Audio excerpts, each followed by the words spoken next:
হ্যাঁ, সবাই কথা শুনতে পাচ্ছেন? জি, কথা শোনা যাচ্ছে। হ্যালো।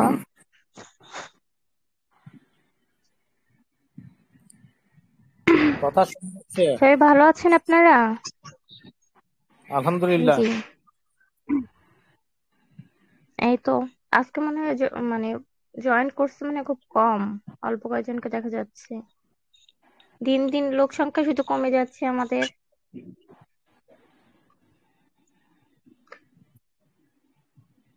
কারণ রোজা থেকে যে সবাই যে কয়জন উপস্থিত হচ্ছেন, আপনাদের মানে কষ্ট করে উপস্থিত হচ্ছেন, এর জন্য আপনার অসংখ্য ধন্যবাদ এইটুকু সময় দেওয়ার জন্য।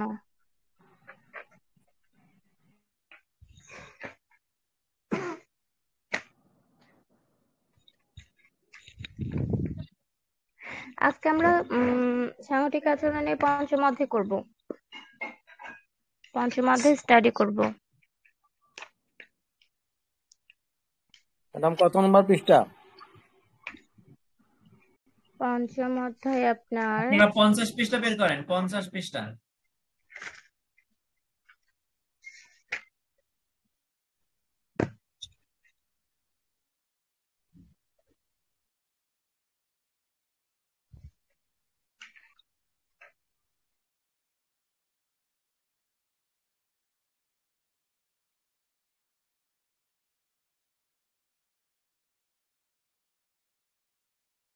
দেখেন, এখানে আমরা একটা জিনিস পড়বো আজকে। গতকালকে আমরা পড়ছিলাম চাহিদা সোপান তথ্য। যারা ছিলেন তারা প্রশ্নটা, আমি আজকে অফিসে বসে এটা কল্পনা করতেছিলাম, প্রশ্নটা আমি দেখলাম যে পুরোটাই পারবো ইনশাআল্লাহ। তাহলে আজকে আমরা এক্স এবং ওয়াই তথ্য, দেখেন 50 পৃষ্ঠায়, এইটা কিন্তু বিগত বছর আসছে। আপনি সামান্যতম আইডিয়া নিয়ে হলেও আপনাকে পরীক্ষার হলে যেতে হবে, কারণ যদি এটা এসে যায় আপনি খালি খাতা রেখে আসবেন না। ঠিক আছে, এক্স এবং ওয়াই তথ্য খুব সহজ একটা বিষয়, কিন্তু পরীক্ষায় কিভাবে আসছিল সেটা বলি। এখানে আছে আলামিন এক্স ভাই, ও শোনা ওয়াই যায়? তথ্য। শোনা যাচ্ছে? এটা কোন সাবজেক্ট? এটা এটা হচ্ছে সাংগঠনিক আচরণ পঞ্চম অধ্যায়ের 50 পৃষ্ঠা, সাংগঠনিক আচরণ পঞ্চম অধ্যায়। আচ্ছা, ওকে, বুঝতে পেরেছি। আচ্ছা, দেখেন, আমরা গতকালকে একটা প্রশ্ন পড়ছিলাম, আজকে আমরা একটা প্রশ্ন পড়বো, সেটা হচ্ছে এক্স এবং ওয়াই তথ্য। এটা কিন্তু বিগত বছরে আসছে, ঠিক আছে। আমরা একটু আইডিয়া নিয়ে রাখি যাতে লিখতে পারি। দেখেন কি বলছেন, কিন্তু পরীক্ষায় কিভাবে আসছিল সেটা আমরা একটু দেখি। পরীক্ষা আসছিল থিওরি এক্স এবং থিওরি ওয়াই এর মধ্যে কি কি পার্থক্য বিদ্যমান রয়েছে। ঠিক আছে, এখানে কিন্তু থিওরি এক্স এবং থিওরি ওয়াই দুইটার ধারণা দিছে, কিন্তু পার্থক্য সুস্পষ্টভাবে বর্ণনা করে নাই। আমরা প্রথমে যদি পরীক্ষায় পার্থক্য না এসে আসে থিওরি এক্স এবং থিওরি ওয়াই কি ব্যাখ্যা করো, বর্ণনা করো, তাহলে তো যা আছে তাই দিলাম। আমরা কি আছে এখানে একটু পড়ি। দেখেন, মানুষের স্বতন্ত্র বৈশিষ্ট্যের উপর ভিত্তি করে ডগলাস ম্যাকগ্রেগর দুটি তথ্যের উদ্ভাবন করেন। আবার বুঝেন, মানুষের স্বতন্ত্র বৈশিষ্ট্যের উপর ভিত্তি করে ডগলাস ম্যাকগ্রেগর দুটি তথ্যের উদ্ভাবন করেন। কয়টি? দুটি। কে? Douglas McGregor. ঠিক আছে, এক্স তথ্য অনুযায়ী। এবার আমরা পড়বো এক্স তথ্যটা কি। এক্স তথ্য অনুযায়ী কাজের প্রতি মানুষের স্বভাবগত অপছন্দ রয়েছে। কাজ কেউই করতে চায় না, স্বভাবগত অপছন্দ। কাজ মানেই ভালো লাগে না, শুয়ে থাকতে, বসে থাকতে, ফোন টিপতে ভালো লাগে, ঠিক না? কাজের প্রতি মানুষের স্বভাবগত অপছন্দ রয়েছে, যার দরুন মানে যার কারণে কর্মীরা সম্ভব হলে কাজ পরিহার করে চলতে চায়। অধিকাংশ মানুষ অন্যের দ্বারা পরিচালিত হতে পছন্দ করে এবং দায়িত্ব এড়িয়ে চলতে চায়। দুইটা জিনিস কিন্তু এখানে বলছে, ভালো করে শুনেন। মানে ভালো করে শোনার মানে হচ্ছে মুখস্থ হবে। দেখেন, ডগলাস ম্যাকগ্রেগর দুটি তথ্যের উদ্ভাবন করেছেন মানুষের স্বতন্ত্র বৈশিষ্ট্যের উপর ভিত্তি করে। একটি হচ্ছে এক্স তত্ত্ব, আরেকটি হচ্ছে ওয়াই তত্ত্ব। এক্স তত্ত্ব অনুযায়ী মানুষের কাজের প্রতি স্বভাবগত অপছন্দ থাকে, আর এই কারণে মানুষ সম্ভব হলে কাজ এড়িয়ে চলতে চায়। আর অধিকাংশ মানুষ কি করে? অন্যের দ্বারা পরিচালিত হতে পছন্দ করে। এখন আপনি লক্ষ্য করলে দেখবেন যে লিড দিতে কেউ চায় না, অন্য যেদিকে নিচ্ছে মোটামুটি ভালো হলে সেদিকে যাই, এবং দায়িত্ব এড়িয়ে চলতে চায়। তার মানে দুটা জিনিস পেলাম এখানে আমরা এক্স তথ্য অনুযায়ী। একটা হচ্ছে কি, স্বভাবগত অপছন্দ, এ কারণে কাজ এড়িয়ে চলা, আর একটা হচ্ছে অন্যের দ্বারা চালিত হওয়া, দায়িত্ব এড়িয়ে যাওয়া, দুইটা। আর এর ফলে কি হয় দেখেন, ফলশ্রুতিতে কাজ হয়ে পড়ে গৌণ। গৌণ মানে কি? মুখ্য মানে প্রধান, গৌণ মানে কি? অপ্রধান, প্রধান না। এবং সে কারণে কর্মীদেরকে দিয়ে জোর করে কাজ করিয়ে নেওয়ার জন্য ব্যবস্থাপকদের তৎপর হতে হয়। এই তথ্যটি একটি নিরাশাবাদী তথ্য। এ তথ্যে মানুষকে অলস, কর্মবিমুখ এবং ফাঁকিবাজ হিসেবে দেখা হয়েছে। তাহলে এবার বলেন, প্রথম প্যারাগ্রাফের কাহিনীটা কি? এক্স তথ্যটা কি আমরা বুঝতে পারছি? আমি কি নিজের ভাবে একটু বলবো?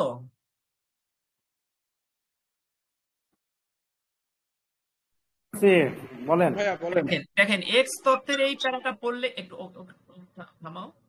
আচ্ছা দেখেন, আমি একটু মুখস্থ বলার চেষ্টা করি। দেখেন, মানুষের স্বতন্ত্র বৈশিষ্ট্যের উপর ভিত্তি করে, আপনিও চোখ বন্ধ করে শুনেন, স্বতন্ত্র বৈশিষ্ট্যের উপর ভিত্তি করে ডগলাস ম্যাকগ্রেগর দুটি তত্ত্ব আবিষ্কার করেছেন। একটি হলো এক্স তত্ত্ব, আরেকটি হলো ওয়াই তত্ত্ব। এটা আপনি ভূমিকা দেন, এরপর এক্স তত্ত্বের ব্যাপারে আসেন।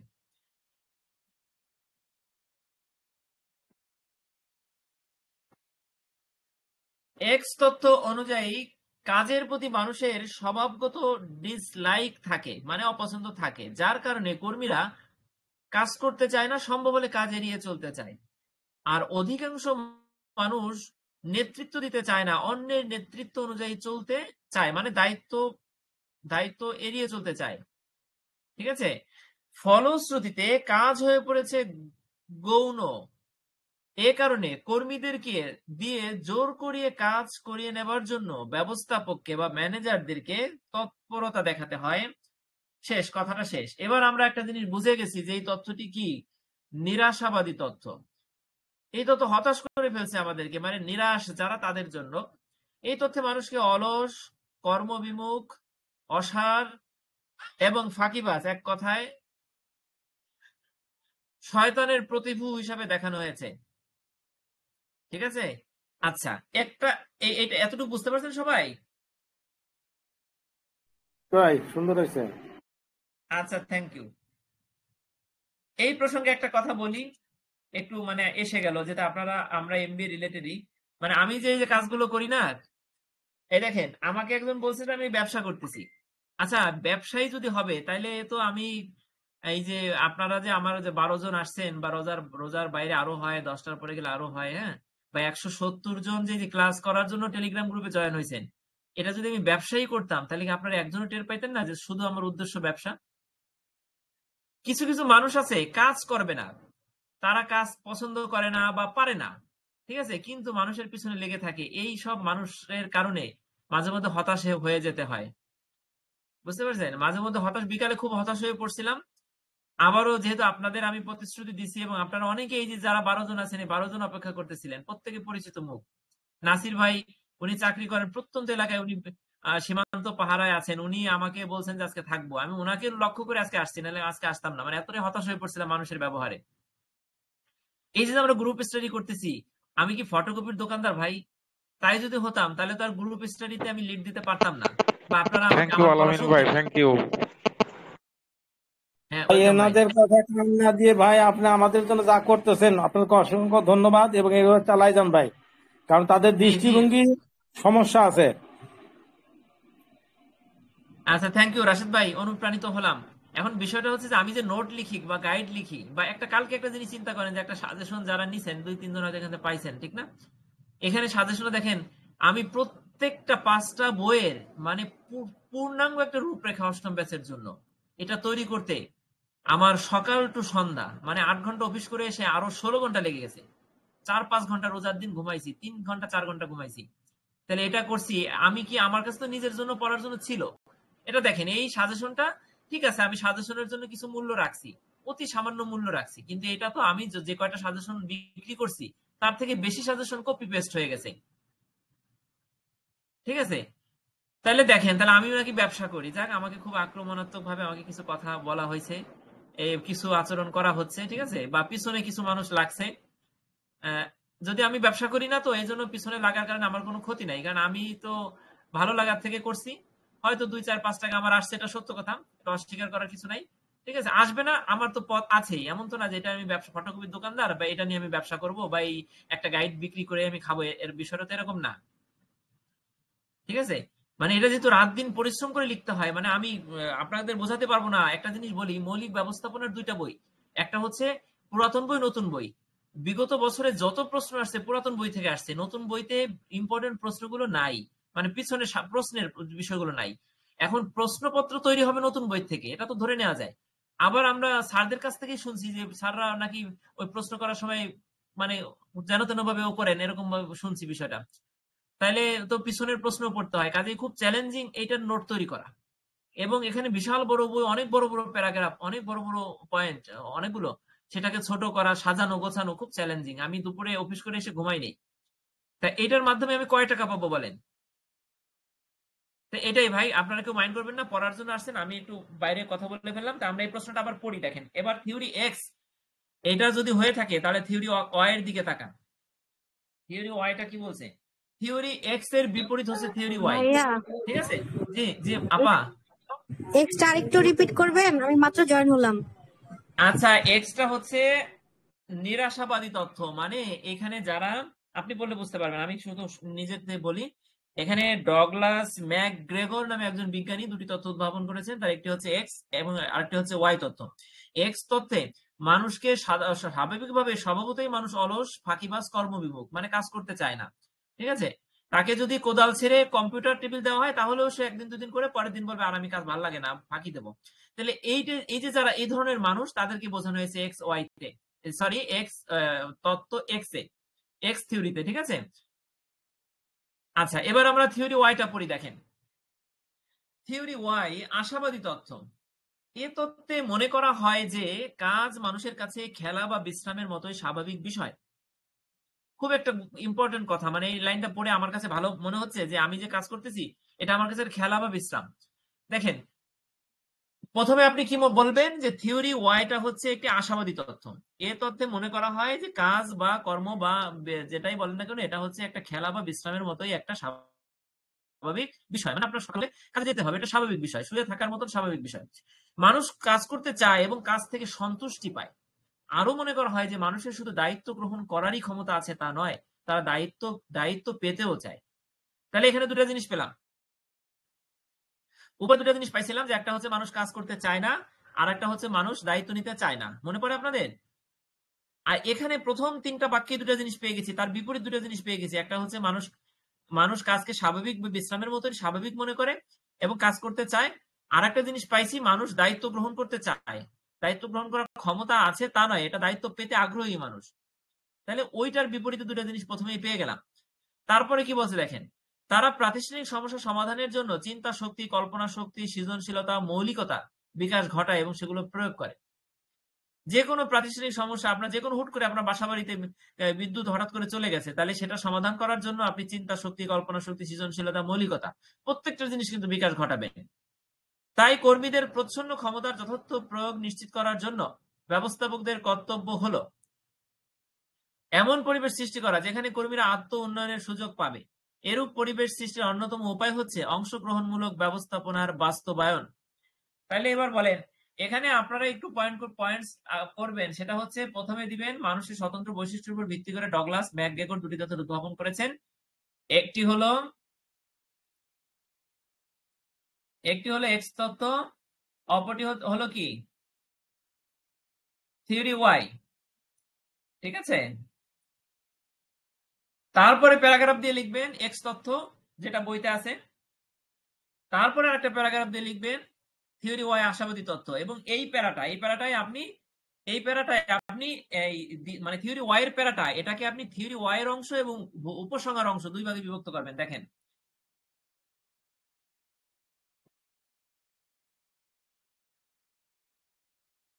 এখানে তাই আছে, দেখছেন? আমার যেটা মনে হয় আপনারা পরামর্শ দিতে পারেন, তাই কর্মীদের প্রচ্ছন্ন ক্ষমতা, এটা পাইছেন? এই তাই থেকে শুরু করে বাস্তবায়ন পর্যন্ত আপনি দিবেন উপসংহার।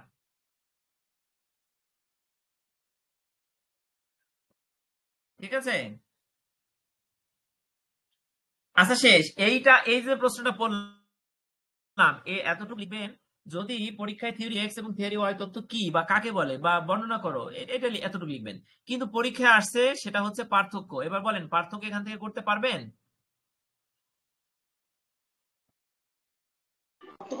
এটা হবে না তো, পার্থক্য এটা।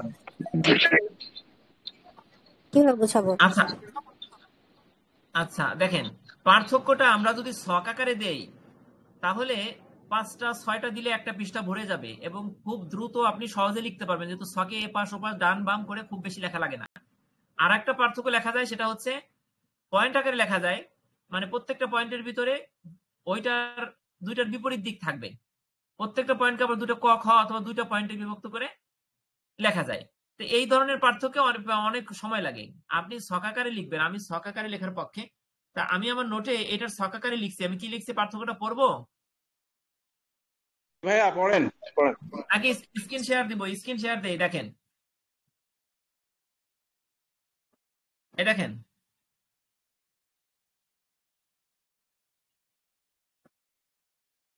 দেখা যায়? জি ভাইয়া, দেখা যাচ্ছে দেখা যাচ্ছে। আচ্ছা দেখেন, ডগলাস ম্যাক গ্রেগরের থিওরি এক্স এবং থিওরি ওয়াই মূলত মানুষের কর্ম প্রবণতা ও ব্যবস্থাপনার দৃষ্টিভঙ্গি নিয়ে গঠিত দুটি বিপরীত তথ্য। এই লাইনটা যদি কঠিন মনে হয়, উপরে আমরা যা পড়লাম না তার থেকে একটা লাইন দিয়ে দিবেন, ঠিক আছে?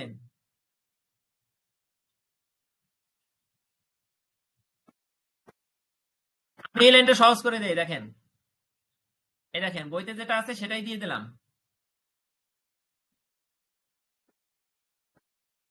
মানুষের স্বতন্ত্র বৈশিষ্ট্যের উপর ভিত্তি করে ডগলাস ম্যাকগ্রেগর দুটি তত্ত্বের উদ্ভাবন করেন। নিচে এই দুই তত্ত্বের প্রধান পার্থক্যগুলো তুলে ধরা হলো, ঠিক আছে? আচ্ছা, এবার আমাদের এই প্রশ্নটা কিন্তু পার্থক্য আসছে উপরের ওই যে যতটুকু করলাম, বা এখানে দেখেন নোটে দেখেন আপনার এখানে যতটুকু আছে না, এটা বইতে আছে। এই এতটুক যদি পার্থক্য আসে তাহলে এতটুকু আমরা কোনোভাবেই লিখবো না, আমরা সরাসরি পার্থক্যে চলে যাব। শুধুমাত্র এই যে আন্ডারলাইন করা যে লাইনটা, এই যে আমি কারসর দিয়ে চাপ দিছি, দেখেন এই লাইনটা দিয়ে এতটুকু লিখলে হয়ে যাবে, কারণ কিছু কিছু প্রশ্ন অত ভূমিকা লেখার দরকার পড়ে না, যা চাইছে তাই। এবার দেখেন, মানুষ স্বাভাবিকভাবে অলস কাজ পরিহার করতে চায়। মানুষ কাজকে স্বাভাবিক বলে মনে করে এবং স্বেচ্ছায় কাজ করতে চায়। থিওরি ওয়াই, কাজের প্রতি অনীহা রয়েছে এবং বাধ্য না করলে তারা কাজ করবে না। কাজকে খেলা বা বিশ্রামের মতো স্বাভাবিক বলে মনে করা হয়। দেখেন আমরা যা পড়ছিলাম উপরের পয়েন্টে ঠিক তাই আছে, তাই না? দেখেন, বাহ্যিক চাপ, শাস্তি বা পুরস্কারের মাধ্যমে কাজ করানো হয়। সব প্রণোদিত হয়ে কাজ করার মানসিকতা থাকে, কোনটায় থাকে? এই যে থিওরি ওয়াইতে। দায়িত্ব নিতে চায় না, অন্যের দ্বারা পরিচালিত হতে চায়। আর এখানে কি বলছে? দায়িত্ব গ্রহণ করতে আগ্রহী, নেতৃত্বের গুণাবলীর বিকাশ ঘটায়। আর এখানে কি বলছে দেখেন, কঠোর নিয়ম, শাস্তিমূলক ব্যবস্থা এবং কর্তৃত্ববাদী ব্যবস্থাপনার প্রয়োজন হয়। মানে কি? থিওরি এক্স এ আপনাকে যদি কাজ করাইতে গেলে কঠোর নিয়ম থাকতে হবে, শাস্তির ব্যবস্থা থাকতে হবে, কর্তৃত্ববাদী মানে আপনার উপর কর্তৃত্ব করবো আমি, না হলে আপনি কাজ করবেন না। আর এখানে বলছে কি, কর্মীদের স্বাধীনতা ও সৃজনশীলতার সুযোগ দেওয়া হয় থিওরি ওয়াইতে। কেন? কারণ তারা স্বেচ্ছায় কাজ করে। কাজে যখন কাজ করছো ভালো কথা, এখন তুমি রেস্ট নাও, তুমি স্বাধীনতা, তুমি যখন মনে চায়, তুমি যখন দায়িত্ব থেকে কাজে আসবে তখন করো। আর এখানে দেখেন, সীমিত নতুন চিন্তা বা উদ্ভাবনী ক্ষমতা খুব কম এখানে।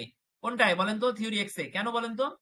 কারণ বুঝেন, কারণ হচ্ছে এখানে ওই যে জোর করে দায়িত্ব দেওয়া হয়েছে, ওর কাজ করতে ইচ্ছা করে না, ও যখন মনে চাপে পড়ে করে, ঠিক আছে? আর এইখানে যেমন আমাদের অধিকাংশ অফিসগুলোতে এরকম যে আমাদের কোনো সৃজনশীলতা নাই, আমাদের নির্দিষ্ট রুটিন ওয়ার্ক, সেটা আমরা করি, করে চলে আসি, ঠিক আছে? আর নিজের ব্যবসা প্রতিষ্ঠান হলে আপনি কি করবেন? সৃজনশীলতা কোনটা কিভাবে সাজাবো, কি করবো, সে কথা বলছে এখানে। মানে থিওরি ওয়াই, নিজের মতন করে করা। এখানে আরো আছে, ঠিক আছে? আমি এতগুলো লিখছি কেন, এখানে আপনি কম দিবেন, মানে মার্কস অনুযায়ী আপনি 5 মার্ক হলে 5টা দিবেন, 8 মার্ক হলে 8টা দিবেন, 3 মার্ক হলে এখানে মেইন 3টা, এই 3টা দিয়ে দিবেন, এই 3টা দিয়ে দিবেন, এই 3টা, বুঝছেন? তাহলে এতটুকু, এই যে 5টা দেখেন আমি পড়ি। কর্তৃত্বমূলক শীর্ষ পর্যায় থেকে, কর্তৃত্বমূলক কিন্তু এটা কিরকম? শীর্ষ পর্যায় থেকে কঠোরভাবে পরিচালিত হয়। অংশগ্রহণমূলক, কর্মীদের মতামত এবং উদ্যোগকে গুরুত্ব দেওয়া হয়, ঠিক আছে? প্রেরণার উৎস দেখেন, বাহ্যিক চাপ ও নিয়ন্ত্রণমূলক পদ্ধতি ব্যবহার করে উৎপাদনশীলতা বাড়ানো হয়। আর এখানে কি আত্ম উদ্বুদ্ধ হওয়ার সুযোগ দিলে উৎপাদনশীলতা বাড়ে। মানে তুমি কাজ করবা কি করবা না, সেটা তোমার করা উচিত কিনা, এটা যদি উপলব্ধির সুযোগ দেওয়া হয় তাহলে তার এমনিতেই কাজ করে, এমনিতেই উৎপাদনশীলতা বাড়ে থিওরি ওয়াইতে। আর কর্ম পরিবেশটা কিরকম? অনুপ্রেরণাহীন, কোনো অনুপ্রেরণা কেউ দেয় না। শৃঙ্খলামূলক, শৃঙ্খলা থাকে, নিয়ন্ত্রণ থাকে। কোথায়? থিওরি এক্স এ। আর থিওরি ওয়াইতে বন্ধুত্বপূর্ণ, সহযোগিতামূলক, উদ্ভাবনী পরিবেশ। মানে স্বাধীন মতন কাজ করে, নিজের দায়িত্ব থেকে কাজ করে, তাই নতুন নতুন ফর্মুলা আবিষ্কার হয়। কর্মীরা দায়িত্ব এড়িয়ে চলে, তাই কড়া নজরদারির প্রয়োজন হয়। আর এখানে দায়িত্ব এড়িয়ে চলে না, তাই তাদের উপর আস্থা রাখা যায়, মানে নজরদারির প্রয়োজন হয় না।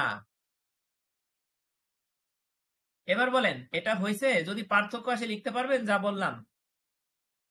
ইনশাআল্লাহ ইনশাআল্লাহ পারবো ভাই। আচ্ছা আচ্ছা, থ্যাংক ইউ।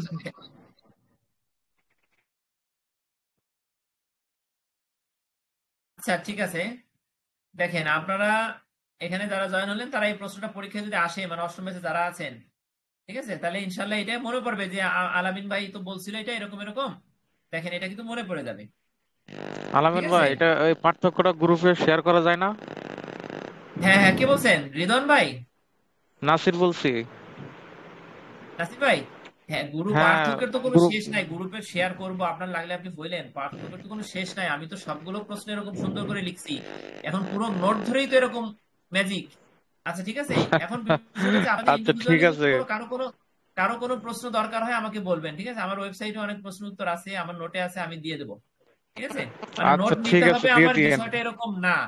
কারণ হচ্ছে যে আমরা তো আমার সহপাঠী আপনারা, ঠিক আছে, এখানে তো অবশ্যই আমি এত অবশ্যই। ব্যাখ্যা করবো না। আপনারা দরকার হলে আপনারা ইন্ডিভিজুয়ালি বলবেন, ঠিক আছে? আর যদি কেউ চান নোট তাহলে আমার নিবেন, সেটাও ভিন্ন কথা, সেটাও সমস্যা না। ঠিক আছে, তাহলে এই প্রশ্নটা হয়ে গেল, বলেন সবাই হয়েছে এই প্রশ্নটা? জি ভাইয়া হচ্ছে ইনশাআল্লাহ। আচ্ছা আচ্ছা ঠিক আছে, দেখেন এখন আসলে হতাশ হওয়ার কিছু নাই এখানে। আপনারা যদি একটু তাকান 51 পৃষ্ঠার দিকে বই যদি থাকে,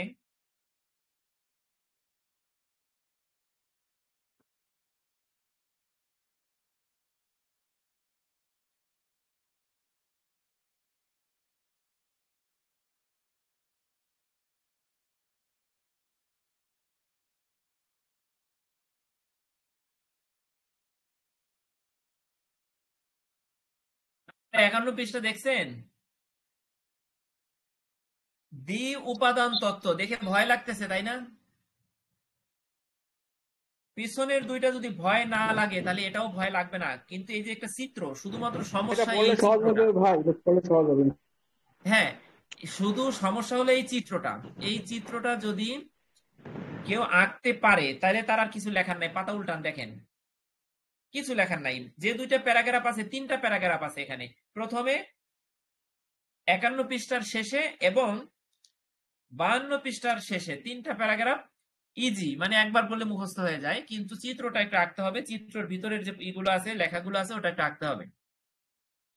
যদি কেউ চিত্র এসে গেছে এই প্রশ্নটা মনে করেন, চিত্র আঁকতে পারেন নাই, বা চিত্র আঁকার জন্য যে যে বাংলা টেক্সট গুলো দরকার ওগুলো মুখস্থ নাই বা পারেন নাই, তাহলে চিত্র আঁকা ছাড়া আপনি লিখে, একবারে না লেখার থেকে কিছু লেখা তো ভালো, লিখে দিয়ে আইসেন, তাতেও মার্কস আপনাকে দিবে। 8 মার্কের ভিতরে 3, 4, 5 দিয়ে দিতে পারে চিত্র না আঁকলেও, ঠিক আছে? তখন আপনার দেখেন মার্কস বেড়ে গেল। কাজেই আমি যেটা বলছি যে আমার সাজেশন দুইটা করে প্রশ্ন নাই, আমার সাজেশন অনেকগুলো, কারণ আমরা আইডিয়া নিয়ে যাব, বানায় সব লিখে দিয়ে আসবো। সব লেখার ফলে আমাদের দেখেন অনেক মার্কস আসবে, আর যে দুটো করে পড়বে তার কমন না পড়লে সে কোনো মতে টেনে টেনে পাস। ঠিক আছে, এবার দেখেন দ্বি উপাদান তত্ত্বটা আমরা একটু পড়ি।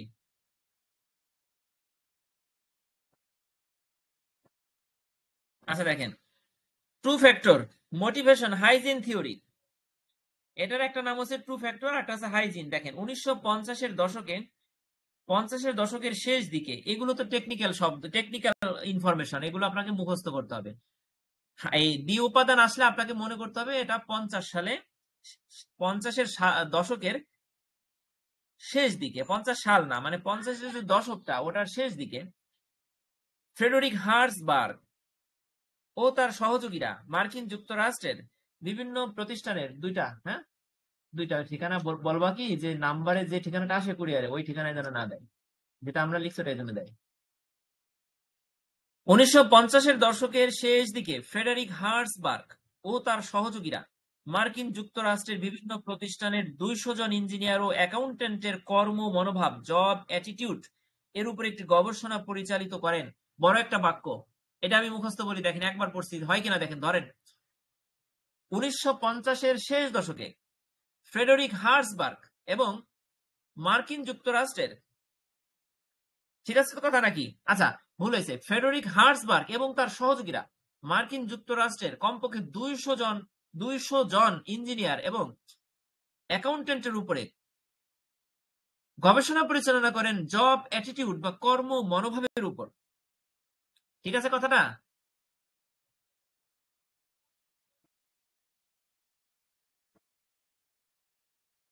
মতো করে ঠিক আছে। ঠিক আছে না?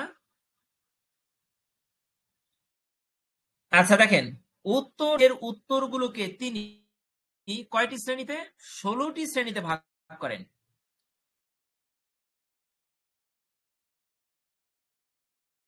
উত্তরদাতাদের উত্তরগুলো 200 জন ইঞ্জিনিয়ার অ্যাকাউন্ট্যান্ট, আর উত্তর কি ওনাদেরকে ওই গবেষকরা প্রশ্ন করছিলেন 16টি শ্রেণীতে ভাগ করেন। ডান পাশের উপাদানগুলোকে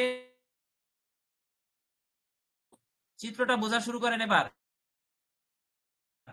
ডান পাশের উপাদানগুলোকে কর্ম সন্তুষ্টি নির্দেশক, বাম পাশের উপাদানগুলো কর্ম অসন্তুষ্টি নির্দেশক হিসেবে দেখানো হয়েছে। এবার আপনি চিত্রের দিকে তাকান।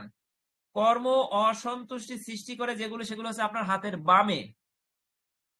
একটা দেখেন তো, কোম্পানির পলিসি এবং প্রশাসন। কোম্পানি যত পলিসি নিবে, আপনি কোন পলিসির সাথে কি খুশি হবেন? আমাকে একজন বলেন না অথবা হ্যাঁ। না, কোনো খুশি হব না। খুশি হবেনই না, মানে একটা পলিসি 10টা পলিসি নিলে একটা আপনি অত খুশি হবেন, তাও অর্ধেক। তার মানে কোম্পানির পলিসিতে কর্মীরা কোনোদিন খুশি হয় না। আলামিন ভাই, কোন পলিসি সন্তোষজনক না। হ্যাঁ হ্যাঁ হ্যাঁ, সেটাই, কোন পলিসি মানে তাদের স্বার্থে হয়, আপনাদের স্বার্থে নাই, লোক দেখানো। 2 নম্বর আছে তত্ত্বাবধান। কোন তত্ত্বাবধানে কোন শ্রমিক কর্মী খুশি হয় না। সুপারভাইজারদের সাথে সম্পর্ক, আপনার সুপারভাইজারের সাথে আপনার সম্পর্ক ভালো না, আজকে ভালো হলে কালকে খারাপ হয়ে যাবে, কারণ সে তখন কাজ করতে বলবে। কাজের পরিবেশ নিয়ে বলেন তো, কোন প্রতিষ্ঠানে কাজের পরিবেশ নিয়ে সন্তুষ্ট? টপ 10 মাল্টিন্যাশনাল কোম্পানির একটা আমি চাকরি করি, তারপরও আমি ওখানে কিছু সমস্যা আমি খুঁজে পাই। ঠিক আছে। বেতন, বলেন বেতন নিয়ে কেউ সন্তুষ্ট হয়েছে? আজ পর্যন্ত হয় নাই। সহকর্মীদের সাথে সম্পর্ক, সহকর্মীদের সাথে সম্পর্ক আপনার কোনোদিন ভালো ছিল না। ব্যক্তিগত জীবন, এখানে ব্যক্তিগত জীবন বলতে কার জীবনকে বোঝানো হয়েছে? এটা একটা প্রশ্ন, আমরা নিচে প্রশ্নে বুঝাবো। এটাকে ধরে নেন কাজ করাকালীন সময় আপনার ব্যক্তিগত জীবনের উপর নেতিবাচক প্রভাব পড়ে। যেমন অফিস করে আসেন, আমি যেরকম শিফটিং ডিউটি করি, আজকে সকাল 6টা থেকে দুপুর 2টা ডিউটি। আমার প্রতিদিন যখন 5টায় আমি ঘুম থেকে উঠি অফিসের জন্য, তখন আমার খুব কষ্ট হয়, মনে হয় যেন চাকরিটা ছেড়ে দিব। কিন্তু কিছু করার নাই, মানে অফিসের 2 লক্ষ টাকা দামের সিনিয়র এক্সিকিউটিভ যেরকম তার নাইট আছে, সেখানে আমারও নাইট করতে হয়। শিফটিং ডিউটি মানে প্রোডাকশন 24 ঘন্টা 24 দিন, মাসে 30 দিন চলে, সেখানে কোনো সুযোগ নাই। তার মানে আমি ব্যক্তিগত জীবনে খুশি না চাকরি নিয়ে। অধস্তনদের সাথে সম্পর্ক, অধস্তনদের সাথে সম্পর্ক ভালো নাই, আজকে ভালো কাজ করতে বললে তারাও মাঝে মধ্যে খেপে যায়। পদমর্যাদা, এটা নিয়েও সন্তুষ্ট না। নিরাপত্তা, এটা নিয়েও আমি কেউই সন্তুষ্ট না। এবার বলেন বাম পাশের উপাদানগুলো কর্ম অসন্তুষ্টি সৃষ্টি করে, আপনাকে এইগুলো মুখস্থ করতে হবে। এবং কোনটা কতটুক কর্ম অসন্তুষ্টি সৃষ্টি করছে সেটা হচ্ছে বড়, এই যে বড় বড় বড় বড় বড় বক্স, বড় বড় দাগ। বুঝতে পারছেন নাকি আমি বুঝাইতে পারতেছি না আপনাদের? সবাই রেসপন্স করেন ভাই, 14 জন আছেন, সবাই বলেন, কথা বলেন। ঠিক আছে ভাই, আলামিন ভাই ঠিক আছে, বুঝতে পারছি। হ্যাঁ, বুঝতে পেরেছি। বুঝতেন না? Thank you. তার মানে দেখেন এইখানে আবার এই পাশে উপরে কিন্তু দেখেন কোম্পানির পলিসি প্রশাসনের উপরে কিছু ফাঁকা আছে, ওখানে কিছু নাই। তার মানে কি ওইখানের লেখাগুলো ডান পাশে হবে। দেখেন অর্জন কর্ম সন্তুষ্টি সৃষ্টি করে, আপনি একটা অর্জন পান, মানে কোম্পানির বদনাম সব আপনার ভিতরে ভরা। পছন্দ করেন না, কিন্তু আপনি হুট করে একটা পুরস্কার পাইছেন বা বেতন বৃদ্ধি হয়ে গেছে, হ্যাঁ, বা আপনাকে প্রমোশন দেওয়া হয়েছে, তাহলে কিন্তু কোম্পানি ভালো হয়ে যাবে আপনার একদিনের ব্যবধানে, আপনার সন্তুষ্টি বেড়ে যাবে। আবার দেখেন স্বীকৃতি দেওয়া হলে অর্জনের থেকেও আপনার সন্তুষ্টি কম বাড়বে, কারণ অর্জনটা হচ্ছে আপনার বেতন বৃদ্ধি, এটাই আপনি বেশি খুশি। আর স্বীকৃতি হচ্ছে আপনার পদ বৃদ্ধি হয়েছে, পদমর্যাদা বাড়ছে, কিন্তু আপনার বেতন বাড়ে নাই, মানে অর্জন নাই। তাহলে পদমর্যাদাটাও একটা অর্জন, কিন্তু আপনাকে বোঝানোর জন্য আমি বলতেছি আমার মতো করে, আপনি পরীক্ষার জন্য বোঝেন। স্বীকৃতি মানে আপনি ঊর্ধ্বতন কর্মকর্তা হয়েছেন, কিন্তু আপনার বেতন বাড়ে নাই, তাহলে অর্জনটা হচ্ছে বেতন, স্বীকৃতি হচ্ছে পদমর্যাদা, এটার জন্য আপনি কম খুশি হবেন। দেখেন অর্জনের থেকে কম।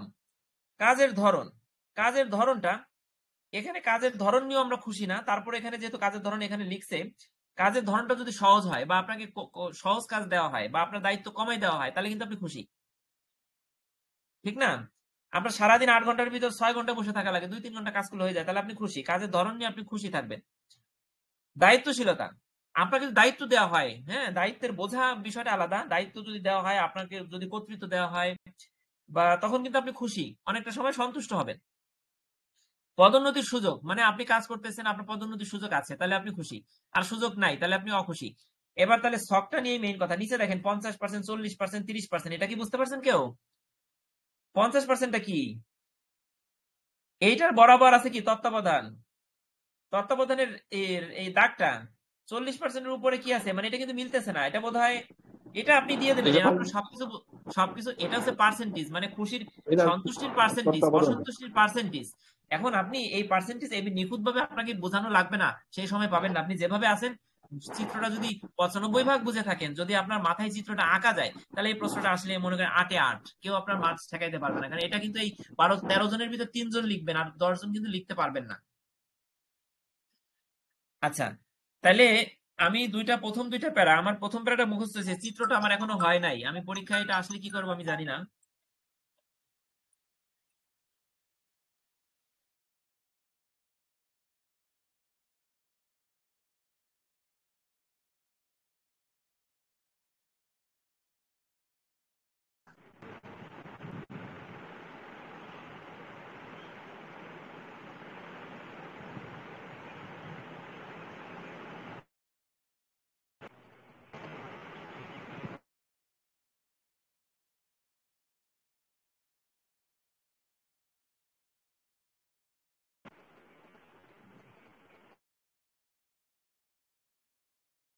হ্যালো,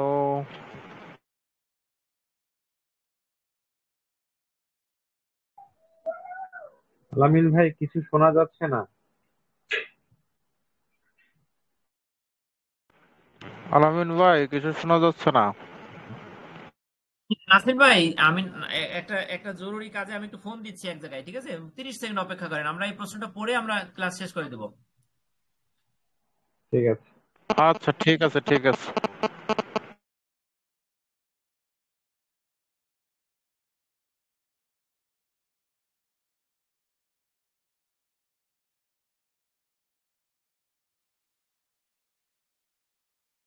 আচ্ছা, সরি ভাই, দেখেন আমরা পড়ায় চলে যাচ্ছি। দেখেন এখানে কি বলছে।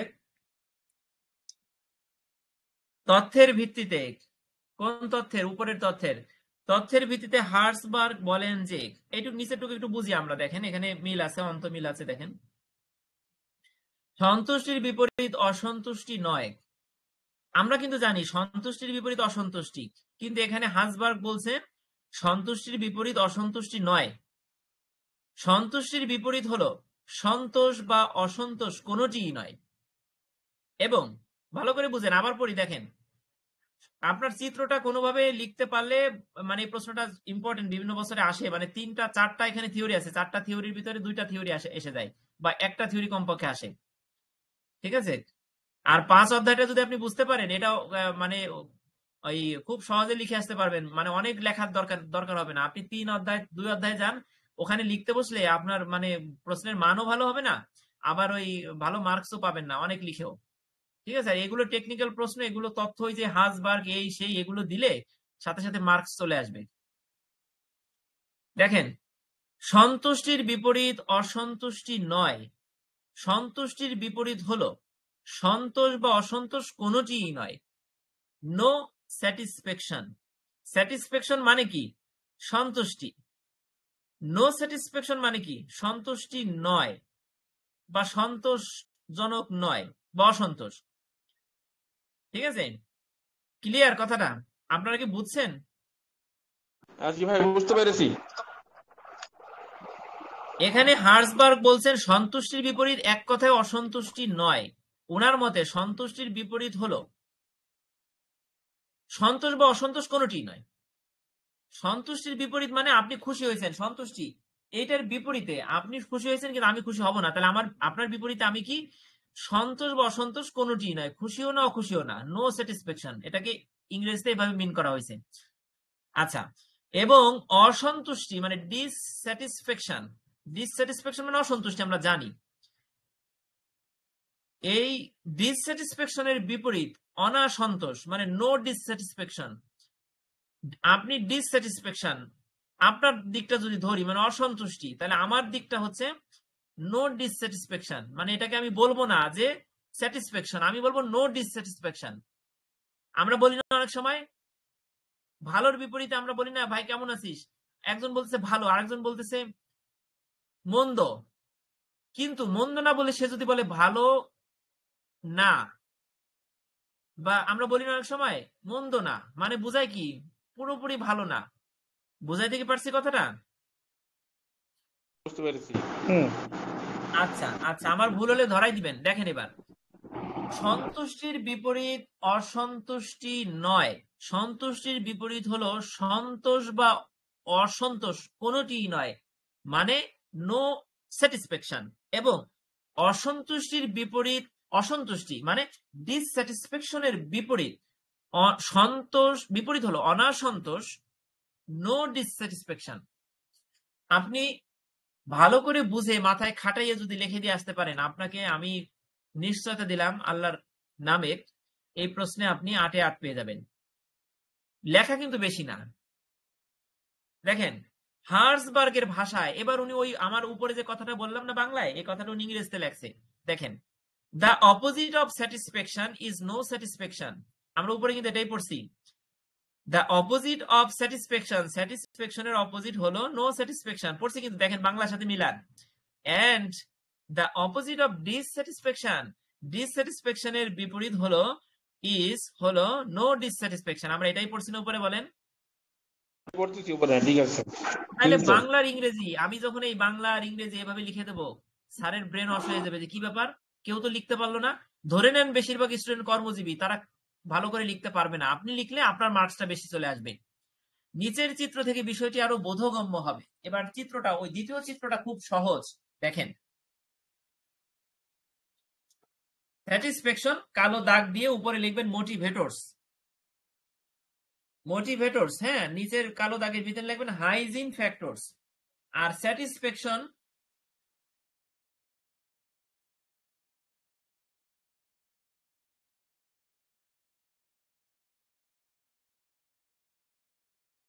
আচ্ছা দেখেন, ওকে ওকে ওকে, দেখেন এবার দেখেন, মোটিভেটরস মানে তো বুঝলেন, মোটিভেটরস মানে কি? মোটিভেটরস মানে যে মোটিভেশন দিবে সেটা।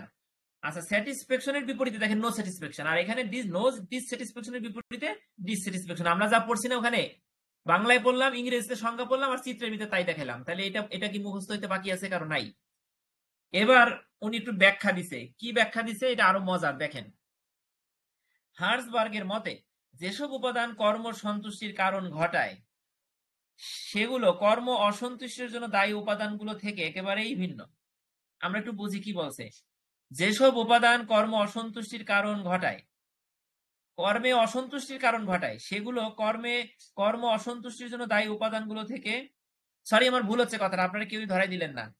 যেসব উপাদান কর্ম সন্তুষ্টির কারণ ঘটায় সেগুলো কর্ম অসন্তুষ্টির জন্য দায়ী উপাদানগুলো থেকে একেবারেই ভিন্ন। এটা তো সহজ কথা। আপনার কর্মে সন্তুষ্টি আনবে যেসব উপাদান, আর কর্মে অসন্তুষ্টি যেসব উপাদান আনবে সেগুলো আলাদা না? অবশ্যই আলাদা, সেই কথা বলছে এখানে। তাই কর্ম অসন্তুষ্টির সৃষ্টিকারী উপাদানগুলোকে নির্মূল করতে পারলে ব্যবস্থাকদের পক্ষে কাজের পরিবেশ শান্তি আনয়ন করা সম্ভব হবে ঠিকই, কিন্তু এতে কর্মীরা প্রেরণা পাবে এমন নিশ্চয়তা দেওয়া যাবে না। এই কথাটা আমি নিজের ভাষায় পড়াই, দেখেন ভালো করে বুঝেন। যেসব উপাদান কর্ম সন্তুষ্টির কারণ, সেই সকল উপাদান কর্ম অসন্তুষ্টির জন্য দায়ী উপাদানগুলো থেকে ভিন্ন। কর্ম অসন্তুষ্টির জন্য দায়ী উপাদানগুলোকে যদি আপনি প্রতিষ্ঠান থেকে সরিয়ে ফেলেন তাহলেই সবাই কাজে মন দিবে, কাজের পরিবেশ ফিরে আসবে, সেটা কিন্তু না। কর্মীরা প্রেরণা পাবে, সেটা কিন্তু না। সেরকম নিশ্চয়তা দেওয়া যায় না। আমার কথা বুঝতে পারছেন আপনারা? বুঝতে পেরেছি। প্রত্যেকটা পয়েন্টকে ভেঙে ভেঙে এইভাবে যদি বুঝেন তাইলে মনে পড়ে যাবে যে এই বড় একটা প্যারার ভিতরে 3টা জিনিস আছে। একটা জিনিস প্রথমে যা পড়ে শেষ করলাম, দ্বিতীয়তে আরেকটা জিনিস আছে, শেষে আরেকটা জিনিস আছে। আমি যখন প্যারাগ্রাফকে এভাবে ভেঙে চুরে বুঝবো তখনই আপনি বড় একটা পৃষ্ঠা টানা মুখস্থ বলে দিতে পারবেন।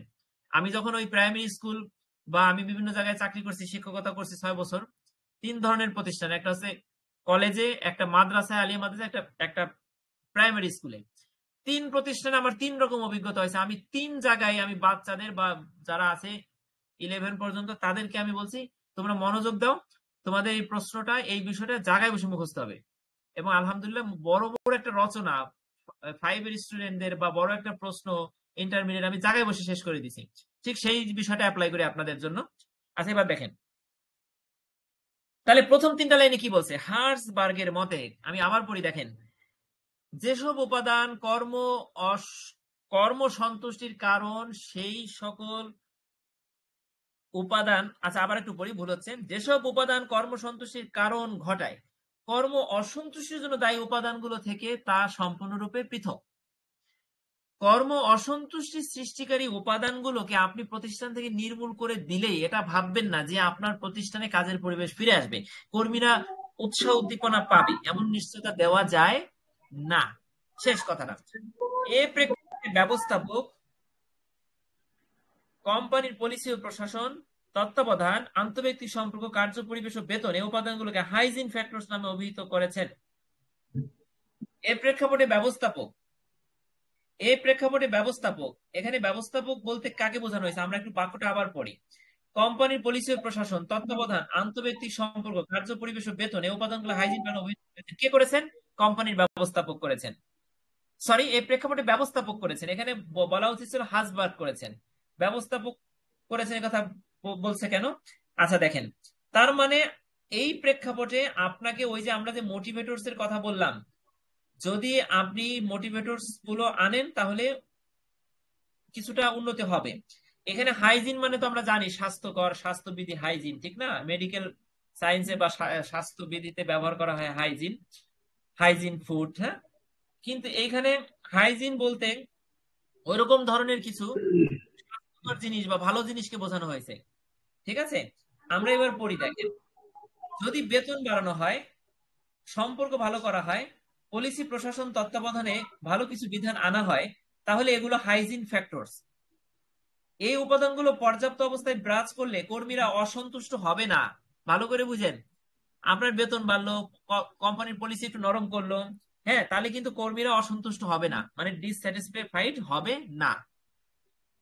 বেতন বাড়ছে, আপনি অসন্তুষ্ট হবেন না, অসন্তুষ্ট হবেন না, কিন্তু এতে তারা সন্তুষ্ট হবে না। ওই যে আমরা পড়ছিলাম না যে বেতন বাড়াইলেও কোনোদিন আমরা কর্মী হিসেবে আমরা কোম্পানির প্রতি সন্তুষ্ট হব না, সেই কথা বলছে।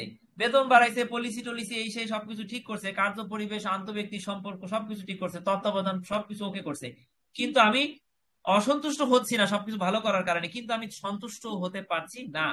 কর্মীদেরকে কর্মক্ষেত্রে কেন পারছি না? দেখেন, লাস্ট আমি বলছি না এই প্যারাগ্রাফকে 3 ভাগে ভাগ করবেন, প্রথম ভাগ কিন্তু পড়ে ফেলছি, দ্বিতীয় ভাগে যে পড়ে ফেললাম, এবার লাস্টের 2টা বাক্য তৃতীয় ভাগ।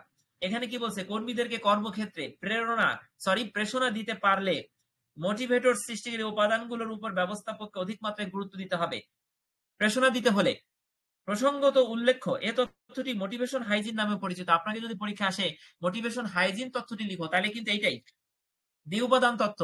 আমি উপরে পড়ছিলাম যে 2 ফ্যাক্টর থিওরি অথবা মোটিভেশন হাইজিন থিওরি পড়ছিলাম না?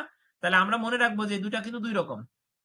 প্রশ্নকর্তা যদি একটু ঘোরাই দিতে চান তাহলে এটাকেই কিন্তু অন্য নাম দিতে পারেন। তাহলে এবার আমাকে বলেন যে আমি যে এই যে পড়ালাম তাহলে আপনাদের কতটুকু উপকার হয়েছে? আলামিন ভাই, এখানে কিন্তু 2টা সংজ্ঞা দেখা যাচ্ছে। এটা হচ্ছে হাইজিন ফ্যাক্টর, হ্যাঁ, আরেকটা মোটিভেটর, একটা হচ্ছে মোটিভেটর। এই 2টা জিনিস, মোটিভেশন, হাইজিন, আর একটা হচ্ছে হাইজিন ফ্যাক্টর। এই 2টার সংজ্ঞা হ্যাঁ কিন্তু একটু কষ্ট করে পড়লে এই সংজ্ঞা দেয়া যাবে এবং বিষয়টা বোঝা যাবে ভালো করে। হ্যাঁ, আপনি যদি হাইজিন ফ্যাক্টরসটা কি এবং মোটিভেটরসটা কি, মোটিভেটরস কি, যে মোটিভেশন দিবেন, ঠিক আছে, যে উপাদানগুলো, সেগুলো যদি আপনি একটু বোঝেন, পড়েন, ঠিক আছে, গুগলে সার্চ দিয়ে দেখেন, তাহলে এটা ক্লিয়ার হবে। এই ভালো কথা বলছেন হাইজিন আসাদ ভাই। ফ্যাক্টরসটা মূলত হচ্ছে প্রতিষ্ঠানের সাথে সম্পর্কিত পলিসিগুলোকে বোঝায়, এবং হচ্ছে মোটিভেশন হাইজিন হচ্ছে যিনি মোটিভেট করবেন, প্রেরণা প্রদান করবেন, ওনার পলিসিকে বোঝায়। আচ্ছা, থ্যাংক ইউ। তাহলে আপনারা বুঝতে পারছেন আসাদ ভাই যেটা বললেন? জি ভাইয়া, বুঝা গেছে। আচ্ছা, তাহলে এখন এই প্রশ্নটা যেহেতু আমাদের 8ম ব্যাচের পরীক্ষা আমাদের চলে আসছে, আমরা বিভিন্ন টার্ম, আসাদ ভাই যেভাবে বুঝিয়ে দিলেন, বিভিন্ন টার্ম বোঝা খুবই জরুরি। না বুঝলে প্রশ্নটা ভালোভাবে আয়ত্তে আসে না। এটা আমরা বোঝার পাশাপাশি এই চিত্রটা যদি আপনি লিখতে পারেন তাহলে এই প্রশ্ন আসলে 8-এ 8 বা 5-এ 5, ঠিক আছে? সাধারণত 8-এই আসবে, বড় প্রশ্নে আসবে। তাহলে আমাদের এই দুইটা হয়ে গেল, আর আগের দিন একটা পড়ছিলাম, আমাদের 3টা তত্ত্ব হয়ে গেল। এখন আজকে আরেকটা তত্ত্ব আছে, আমাকে কেউ বলেন 53 পৃষ্ঠা একটা তত্ত্ব আছে, সেটা হচ্ছে সমতা তত্ত্ব, ইকুইটি থিওরি। এটা আরো সহজ, ঠিক আছে? তো এই তথ্যটা আমরা আজকে আর পড়বো না, ঠিক আছে? 40 বেজে গেছে। এই তত্ত্বটা পড়লে আমার মনে হয় তত্ত্বগুলোর 2টা বা 1টা এসে যাবে, 8 মার্কস আপনার হয়ে গেল কিন্তু, ঠিক আছে? এটাই। তাহলে কেউ কিছু বলবেন? না বললে আমরা তাহলে রেখে দেবো। ভাইয়া ওই আমি বলি ওই দ্বিতত্ত্বের প্রথম চিত্রটা ওটা কি দেওয়া লাগবে? আমি আসলে মিস করছি, আমার ওই কারেন্ট চলে গেছিল তো, এই কারণে প্রথম যে চিত্রটা আছে। তত্ত্বের, হ্যাঁ, প্রথম চিত্রটা অনেক কিছু মিন করে। প্রথম চিত্রটা যদি আমি বলছি, তো যদি আপনি একেবারেই প্রথম চিত্রটা দিতে না পারেন, প্রশ্নটা তো বুঝে গেলেন, তাহলে আপনি প্রথম চিত্রর কথাটা উল্লেখ না করে দ্বিতীয় চিত্রটা দিয়ে লিখে আসলেও আপনাকে মার্কস দিবে, মানে মোটেও না লেখার থেকে। আচ্ছা যেহেতু ঠিক আছে। পরীক্ষা সন্নিকটে, ঠিক আছে, এজন্য আমাদের বিভিন্ন পথ খোলা রাখতে হবে। জি জি ঠিক সবাই আছে। সমানভাবে চিত্রটা এঁকে দিতে পারবেন না, বা আমিও হয়তো পারবো না, তবে চেষ্টা করব, ঠিক আছে? আরো কয়েকবার চেষ্টা করলে এটা সম্ভব। ঠিক আছে। এটাই। আচ্ছা, ঠিক আছে ভাই, রেদওয়ান ভাই। আচ্ছা, আর কেউ কিছু বলবেন পরামর্শমূলক পড়া সংক্রান্ত? চিত্রগুলো যখন আমরা দুই একবার মনে করেন যে হাতে কলমে যখন আমরা প্র্যাকটিস করবো, তখন এমনিতেই মাথায় ঢুকে যাবে আশা করি। জি জি, অবশ্যই, ঠিক আছে, অভি ভাই ঠিক বলছেন। আচ্ছা, তাহলে কি আর কেউ রেখে দিব? আলম ভাইয়া, হ্যাঁ, হ্যালো, আমি জি বলতে ভাই চাচ্ছি বলেন। এই যে আমি কিছু অ্যাডমিন কথা বলছি। এই কিছু লোক আছে যে মনে করেন আপনি আমাকে একটা জিনিস দিয়ে উপকার করতেছেন, বাট হ্যাঁ আপনি মন থেকে করতেছেন না, বাট আর এক ভাই আমাকে উপকার করার জন্য চেষ্টা করছে, পাশ থেকে আমি যদি আপনার উপকারটা না হয় সেই চেষ্টা করি। কিছু কিছু লোক আছে এরকম, হ্যাঁ, যে আমি প্রথম বললেন না, সেই হ্যাঁ কথা হ্যাঁ পরিপ্রেক্ষিতে আমি এই কথাটা একটু বললাম। আর নিজে পারবে হ্যাঁ না মানুষকে উপকার করতে, পার্শ্ববর্তীকে যদি হেল্প করে বা সাহায্য করে, উপকার করে, তখন তার খুব গায়ে লাগে, বুঝছেন? হুম। হ্যাঁ, না সেটাই আমাদের একটা মেইন টার্গেট। কি দেখেন, আমরা এমবিএ করতে আসছি, সবাই কিন্তু আমরা পেশাজীবী। আমাদের জি টার্গেট হচ্ছে ভাই, জি এমবিএটা শেষ জি করা। শেষ করার পরে কারোর সাথে কারো দেখা হবে না। তবে এখানে জি স্বার্থের উদ্ভব কোথা থেকে হয়েছে আমি বলি। বিভিন্ন গ্রুপের অ্যাডমিন গুলো চিন্তা করে যে আমার গ্রুপ থেকে কেউ বের হয়ে গেল বা অন্য গ্রুপে থাকলো মানে আমার কর্তৃত্ব চলে গেল, ঠিক আছে? কিন্তু আসলে আমি তা মনে করি না।